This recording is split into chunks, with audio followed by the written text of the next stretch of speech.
Good morning and welcome. This is Enterprise Morning, reaching you from Enterprise Television from the economic capital of Nigeria, Lagos. My name is Henry Igwebike. We'll be starting off today with our newspapers as usual, and right after that will be our main conversation also for today. Please do well to be part of what we do. Have a say in what we say. You can always find and reach us at enterprisetvnews.com. You may equally like, comment, and follow us on all our social media platforms at Enterprise TV7. We're very so honored to have joining us via Zoom in Emeka Madunagu, journalist, public affairs analyst. Thank you so very much for being here. We truly do appreciate you, sir. Yes, my pleasure. Good morning. Thank you. Hello, viewer. All right, we will have another member of the press, Innocent Aduluba, journalist, public affairs analyst. Thank you so very much, Innocent. My pleasure, as always. All right. So let's kickstart today, interestingly. I would love to believe today's episode will be a power-packed one. We have the journalists, of course, who truly do understand, all the things that currently happening in Nigeria, and let's see what we can do out of them. From the Daily Trust newspaper, we have 2025 UTME. Candidates seek total cancellation as JAMB admits error. Why we failed, and that's coming from Oloyede. And on the very top strip here, we have a PDP crisis. NWC meets today at Southeast Caucus, threatens exit. And Nigeria's insecurity worrisome, says British High Commissioner. But let's talk about this particular matter. I'd love to start with you, Emeka Madunagu. DSS seeks court order to ban Utomi's shadow government. Pat Utomi, of course, stated that we do not know. As a professor, do you think he's rather being metaphorical? And those within the security truly might not understand what he meant by forming a shadow government. I think of all the things to occupy the DSS is that some people are forming shadow government. You see, it just tells you the gross incompetence across the Tinubu administration. It's mind-boggling. It's utterly shameful. Somebody talked about a shadow government. What is a shadow government? What is a shadow government? And then the DSS will commit state resources to say they want to challenge it. Who gave them the leave to sue? Did they get the leave to sue from the Attorney General of the Federation? Is the Attorney General of the Federation, Lateef Fagbemi, is he for the Federation or for APC? Because the places I've seen him being very active was on issues about the APC or local government issues in Osun State. I've hardly seen him, or I've hardly seen Lateef Fagbemi, SAN, coming out concerning national issues. And it's, to say the least, worrisome. We have serious crimes, egregious crimes all over the nation. The DSS is not involved in that. What they're more interested in is chasing shadows, just like the EFCC. These are agencies that have said it should be scrapped. They have no benefit to Nigerians. Let's professionalize the Nigeria police. Let's have state police. Let all these agencies be scrapped, so that, you see, we can have a more focused nation. What is it? Well, what is it, the shadow government that Patuto talked about? He just talked about a group of people that would, be monitoring issues concerning the government. This is something that happens around the world. The same APC in 2015 declared that they were going to have a shadow government. You see, the sad thing is when you have hypocrites, pseudo-activists, fake progressives in power, they can't take what they were giving others. My brother, is a disgrace. It's a shame. At DSS, suing over shadow government, honestly speaking, these people, I don't know how much lower they will go, but they're already in the pit of infamy. Thank you. Very so lamentable. Innocent Aduluba, at a point when Nigerians are still battling insecurity in mass, and intelligence is what the DSS is known for. Right now, we have insurgents using all manners of technology and drone, infiltrating security architecture in Nigeria. The same DSS that should be in the front line to make sure this does not happen are rather pursuing after a man who is in his 70s and thinking of how to, better himself and equally hope that it will cascade to Nigeria. How bad is the situation, especially for DSS? It's how Emeka put it. If the DSS or the Attorney General offices exist for the APC government, I'm usually surprised. I think the DSS will be among those who make annual budgets at the turn of the year, and their budgets are approved based on planned actions throughout the course of the year. So I'm usually surprised how the DSS to me abandon what they should do on impulse and are chasing, or if they are idle, just waiting to be told, go here. When you are done from there, another thing pops up. Spontaneity. Go. I don't know how the DSS... But what do you think is the fundamental function of the DSS? The DSS is an extension of the security system of Nigeria, maybe police, because it's a secret service. Maybe the investigative arm of the government working on the ground. Some of them can mask, camouflage. You don't need to even see them in uniform. Gathering intelligence to secure the government, foil robberies, infiltrate crime, and make arrests. The ones that are laudable enough to make you applaud that the government is working. The Nigerian DSS is a puppet comparative to the America's CIA, or I think, is it the Russians called their own KGB or something? Germany, Gestapo. Okay. That's what this should have been to us. But because the reason it's I now asked, looking like a witch hunting net. yes, because the reason I asked that is on the functions of the DSS, knowing that they are an intelligent group that are meant to, of course, uncover some of those things. Don't you think that this no threat should really be swept under the carpet? That at least going for this particular statement by Utomi is worthy enough for the DSS to at least look into it, even if it doesn't make any sense. But let's take a look at it. No, the DSS are going on energetic wastefulness. It's labor loss. Utomi has indicted Nigeria on two fronts. The most indicted, who should be crying shamefully, are the PDP. A shadow government is a committee of senior members of an opposition party. That's what a shadow government is.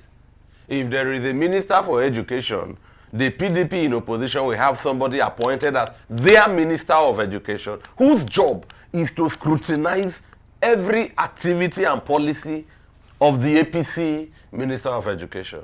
And then, like in this JAMB case, it is nobody that should shout. It is the PDP that should be scoring political points. That's what a shadow government does. If there is a minister of energy or petroleum, the way we suffer for fuel or electricity here, the PDP also has a waiting minister of petroleum, if you get my point, who monitors the activity. You are in the shadow because you are not the people in power. That's what a shadow government is. It's principally efficient in the United Kingdom, or let me put it in England. And that is one of the hallmarks of a parliamentary system of government. That, Henry, by 11 a.m. today, in the parliamentary system of the UK, you can throw out one government without party or ceremony. You can initiate another government to take off. All the ministers are standing ready. So this kind of education is what Nigerians need. So where the APC government carries a lot of baggages that Nigerians are shouldering. If you do a bank transfer, tax is waiting to deduct your money there. If you buy a recharge card and load, there are deductions awaiting you. You have a shop, you pay local government tax. Inside the same shop, separately, you will pay POS tax. You can see the case with jam.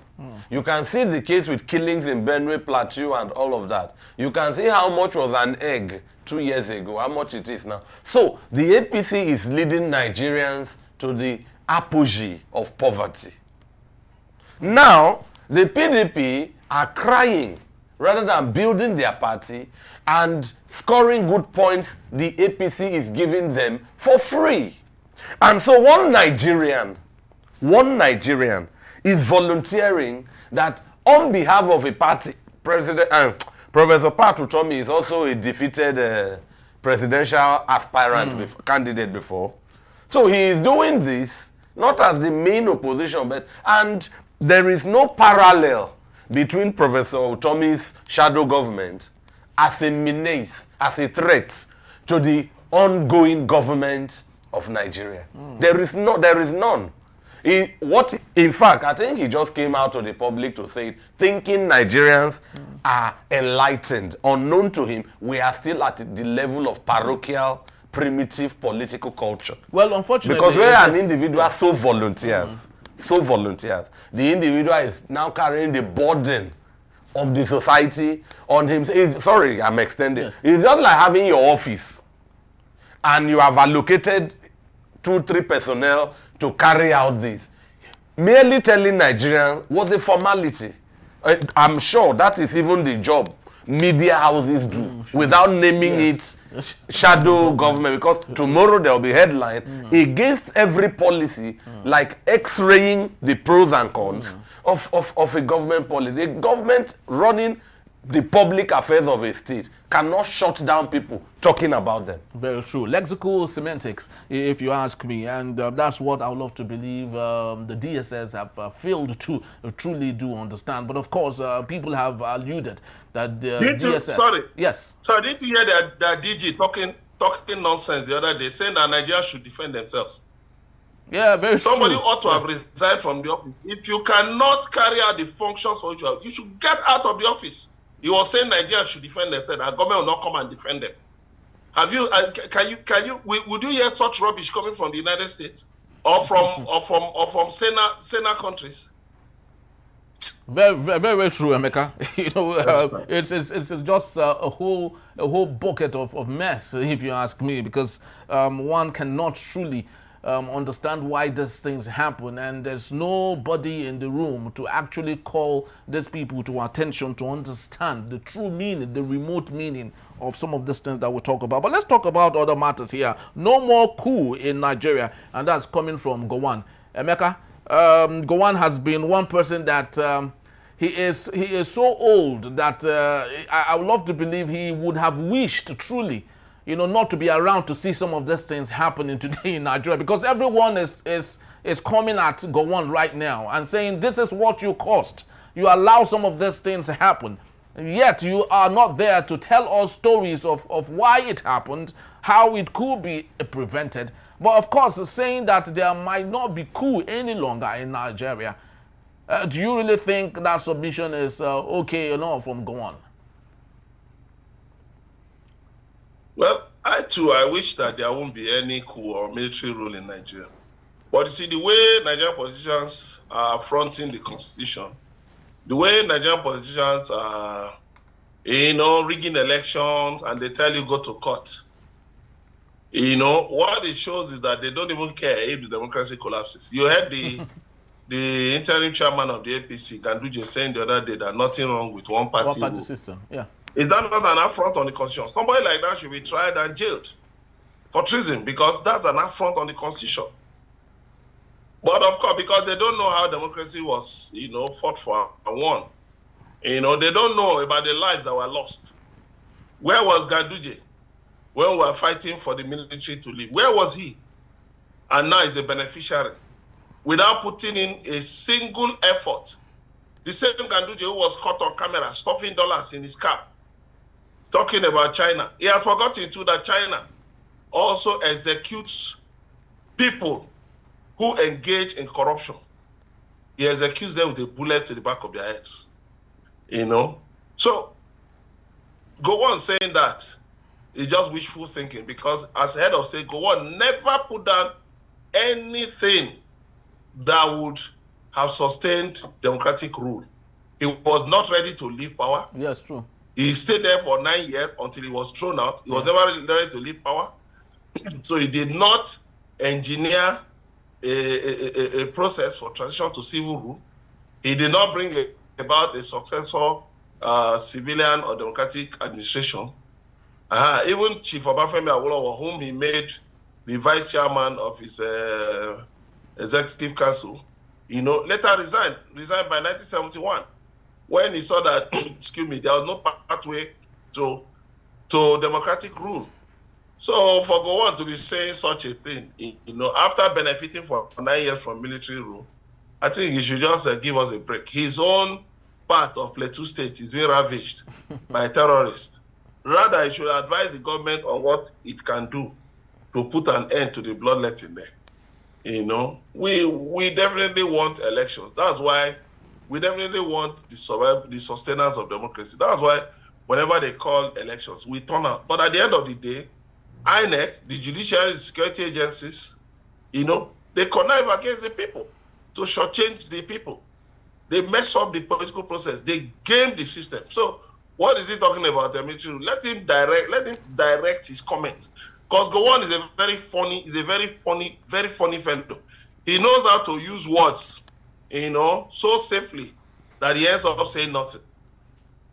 I think he should just let us be. Let him go and sit down somewhere. After all the destruction he caused in the country, through his overweening ambition to be a life president, a life dictator in Nigeria. Let him go and sit down somewhere, please. It's actually that's somebody I would never read anything said by him. If I see any story about Gowon, I just skip it. It's actually very so funny, Emeka. I remember just right after he handed over government, he traveled to the UK for his advanced studies. And, no, he did. Did he hand over? He was overthrown. Yes, he was overthrown. He was overthrown. Yes, so he traveled to the UK for studies, and he was so surprised. The first day he entered the class, everyone in the room booed at him, and he was so surprised. So, Senator Juluwa, this is the same man who had said that the 1966 coup was not supposed to be so, 1983 was not supposed to be so, the 1993. It's equally an error. Speak to us. Yakubu Dan Yuma Jack Gowon was born on 19th October 1934. Now, on the 1st of August 1975, on the 1st of August, he became president. And 9 years after, that's 1975. 1st of August 1966, I think. So by 1975, and at 1st of August 1966, he was 31. What many could call a boyish head of state.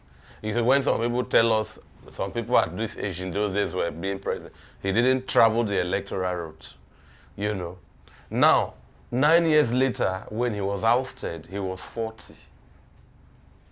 And for 49 years after, I don't know what the gentleman has been doing. 49 years after, he has been president.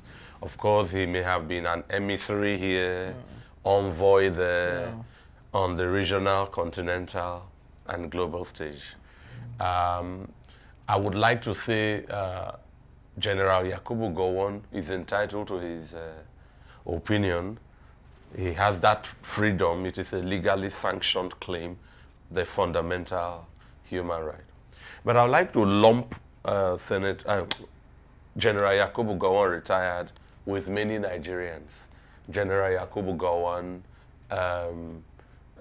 Senator George Akume, the secretary to the federal government, the governor of Benue, Reverend Alia Hyacinth, former governor Gabriel Suswam, all the heads in Plateau and Benue, and many Nigerians who say there should be no more coup should advocate, should speak out and fight for the benefits of democracy. When the benefits of A abound, Henry, you will not need B. Do you get? So sometimes when we say we don't want coup, what type of coup do we not want? When we say we want democracy, what kind of democracy are we having? Because the simple purpose of governance is to implement popular programs for the masses. So if a government is in khaki, not elected, and is keeping the masses' welfare a priority, and Like that there of are Burkina Faso. little or no complaints, not even Burkina Faso, like the Gaddafi typology, Henry, I would like it. I would like it. I don't want to know who is the president of Nigeria. I don't want to know what type of government we run. I want to know that this kind of jam mess we get don't exist. And it has never happened under the military. But the opportunity you have now to speak out might not be there. Don't you think? Henry, that's I don't want concerning? to speak. I want to live. You have to live to speak. Do you know that living now is a testimony to live? It's big deal. Do you know how people feed today? Go to the street. If the government and our DSS will not arrest people and conduct interviews, which would people prefer? A governor in one uniform, a government in one uniform, but your welfare is fine. Under the go to Libya now. There is no more Gaddafi. Are the people speaking freely? Are they better in their welfare and their stomach? People find it disdainful to make Burkina Faso a reference, or even Niger. But I think there are heroes in those countries where Niger, the people we feel better than in almost every facet of comparison, have rescued their resources for indigenous utilization. The uranium, the gas. Where are we with our fuel and petroleum? You know. So when you say there should be no coup again, I will be happy. But in the absence of the no coup, is the government better off to ward off any occurrence of a coup again? Because it is, if you ask me, I'll tell you the military government in Nigeria today are lame. The military governance of the past didn't witness some of this mess before they struck. Yeah. So the democratic government we have cannot be messing and wasting and singing no need for coup. Be accountable. Be responsible. Look, Henry, a good commodity need no advert. Need no advert. Nigerians living in Nigeria are praising Ghana. Nigerians living in Nigeria, some are praising Burkina Faso. Nigerians living in Nigeria are praising African democracies that are working. Do you know that we are no more a mate in anything to countries like Morocco, Egypt? These were countries that were actually asking for a favor to I'm join not going to the- South the- Africa because we say Oyibos have been to there join for long. ECOWAS. So if we have such aspirations, it's like, Henry, you say in your house, I'm sorry to personalize it, your wife should no more complain. Have you brought food money on time? Have you paid the fees on time? Is your rent secured? If in the absence of the expected, there will be complaints, Henry. Very true. There will be we all hate coup, but let the democracy work. And African China has told us, government, lead us well. Very true. Nigerians are really not asking for too much. All they just want is accountability. Let the basics be there. If the fundamental human rights are respected and infrastructure is there, there ain't no deficit here and there. Well, I love to think nobody would ever complain. But when deliberately our leaders ask us to tighten our belts while they're losing theirs, they ask us to manage the national greed while they buy solar for themselves. So that is Of course, Use made in Nigeria. Use made in Nigeria, but they go for Escalade. It's actually a very sad situation. Emeka, just before we let you go for now, Vanguard newspaper, we have it. Insecurity bandits feed our babies to their dogs. Isn't it very, very sad? But just before you get talking on that, I'd love our editor, if it's possible, to play a little excerpt of our Nigerian military officers that were massacred. And it's so sad to see some of these things happen in Nigeria. This is a situation we have today in a country where we are not at war with an adversary, but we see our military men dying in scores because of whatever deficit we have. But Emeka, I'd love you to speak to this particular matter on people saying that the bandits feed babies to their dogs. Of course, those are babies, mothers that were kidnapped by bandits. Well, when I saw that story, I was really horrified. But, well, you can't put anything past those bandits, Bello Toji and his band of terrorists, band of criminals. You know, these are people, you know, who treat human life with levity. You know, they have access to arms, to guns, you know, to mining sites. While DSS being exploited. Stay back. Yeah, while the DSS stay back and watch. Yes, they have time to sit in the office and be drinking coffee and looking for which opposition member to hound. You know, that is why people like Bello Tuji, the Nigerian military has been looking for Bello Tuji for many months, but they've not been able to get him.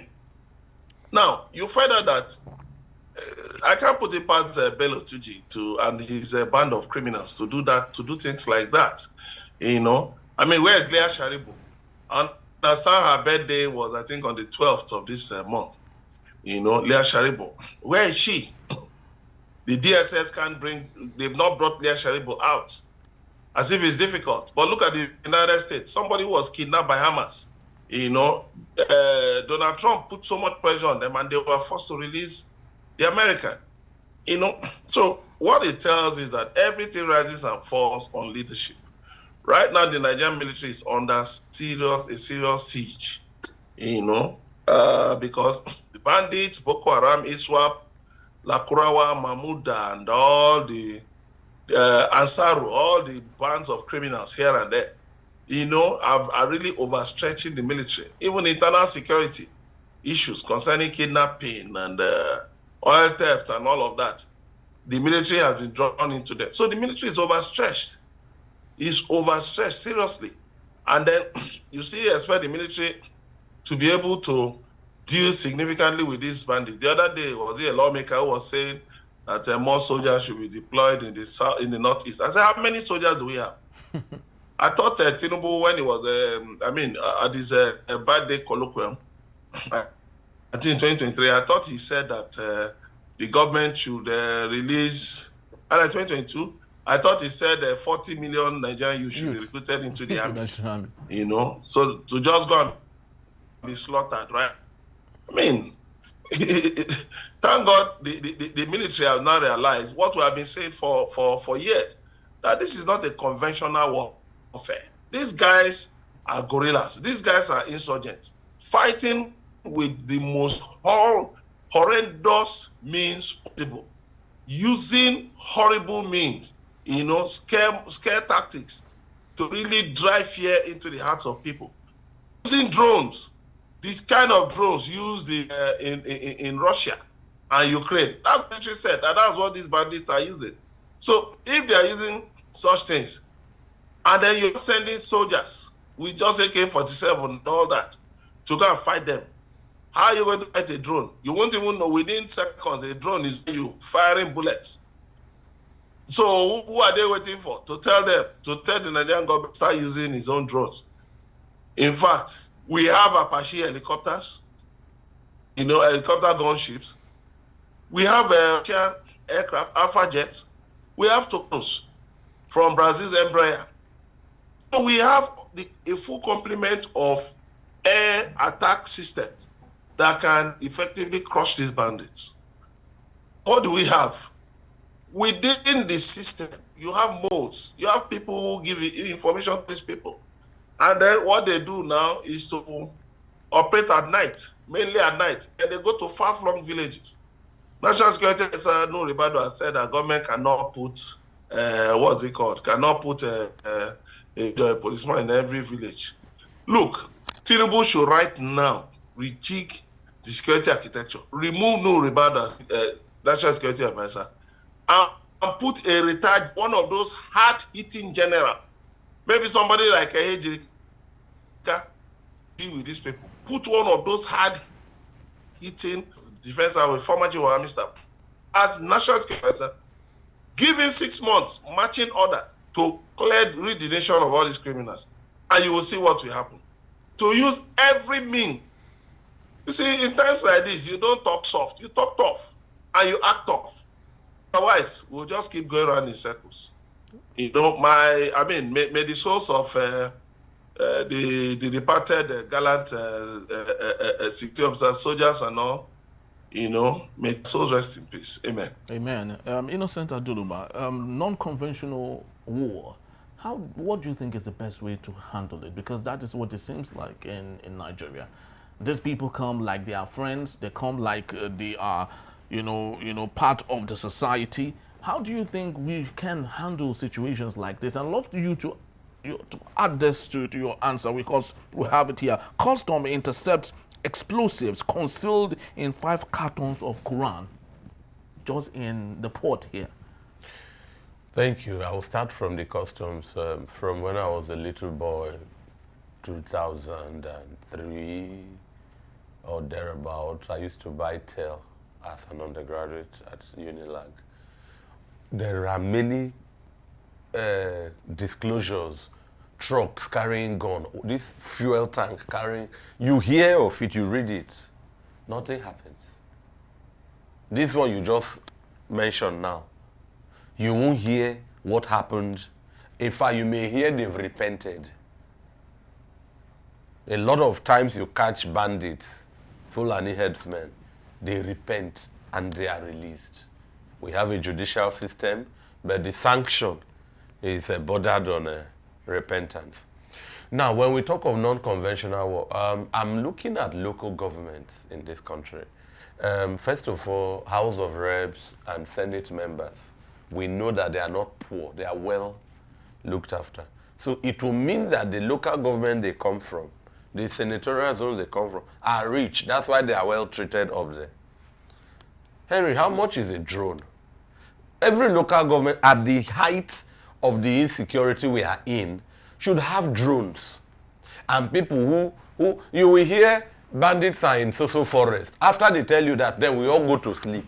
If they say bandits are in so-so forest, it behooves those responsible to go and bring them out. If they refuse to cooperate with you, drop bomb on them. They are infiltrators. But does it mean that Nigeria cannot, we can't map our geographical space to say we are in charge of this geographical area and we can totally comb this area? Is it that the landmass we have is beyond us, that we can't map? No, we don't even have land. Them? Proportional to the population of Nigeria, we don't have land. So why is it difficult combing the insurgents wherever they... I'm just telling you one now. It's the genuine will. Genuine will. Why am I saying this? You know, Henry, if you look at where we are now, the drones are simple, common gadgets. If you go for weddings, you see people, event planners, using drone to... There are single rotor drones, multi-rotor drones, and look, they carry out, they have the advantage of maneuverability. They can take off vertically, they can scan and tell you where people... Look, is it not this country that we went to where we don't know? Liberia, Sierra Leone, Burma, Congo. And Nigerian artillery came back victorious. And those were 30, 20, 40 years ago. Now that we seem to have improved, we are failing in our own domain. Something is not clear, Henry. Something is not clear. Look at, God rest his soul, Aketi. Governor Akeredolu of Ondo State. He was keen, and we could see results in the way he governed Ondo with Amotekun combing every inch of his forest. There were results. Akete has passed. The insurgency has not stopped in Ondo. Is his successor on that track? Are they? You hear, look, is it Governor Ahmad Aliyu, I think, the governor of Sokoto State. I watched him on, let me mention, Arise TV this week. He bought over 100 vehicles to combat, for security apparatus. And one of the questions he was asked is that last year, he was on this same television station. He said he went to the homes of the killer bandits, asking them to surrender. Why is he sure now that this year? Because he said security threat has gone down. And I was asking myself, a governor identified killers, hobnobbed with them. I just went to, Henry, if you and I were the killers, would we be spared? What is are these killers blue-blooded? What advantage do they have? Look at the headliner. They feed babies to dogs. And then when you catch them, hours later, you say they have repented. Go and sin no more. Look, we are playing Nigeria. May God, the giver of life, continue to show us mercy. Whoever they are playing, are daring God, using human lives to play messy politics. You know, the custom, they announce arrests, they announce discoveries. They don't effect arrests. Henry, how can you be in a state, maybe Benue, even that same in Plateau? I've watched a former House of Rep member say, while he is talking on TV now, if anybody is in doubt, they should go to Plateau. Over 60 villages have been taken by Fulani herdsmen.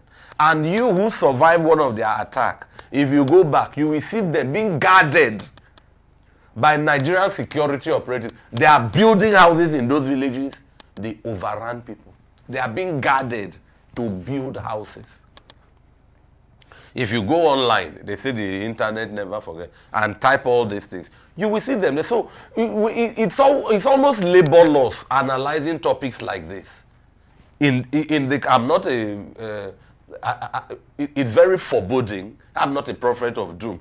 Before the end of this month, you will hear another nonsense. Demented people killing at will. And it's okay. We are just on the brink of President Tinubu's mid-term anniversary.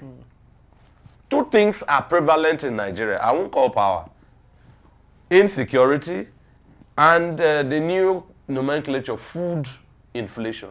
Which one state do you know, Henry, that President Tinubu has gone to with a strong policy, message, action, activity against insurgency? Overnight, we see over the media, the president has instituted forest guard. Forest guard, take this from me, nationally, about 13,000 or how many, will fail. It will fail. Yeah, because most obviously, if the vigilantes, can't even, get... No, they will be armed. This is where it will fail. Yeah. Coming from the federal government, it is centralized. So Henry can be taken as a forest guard and maybe transferred to Oshogbo.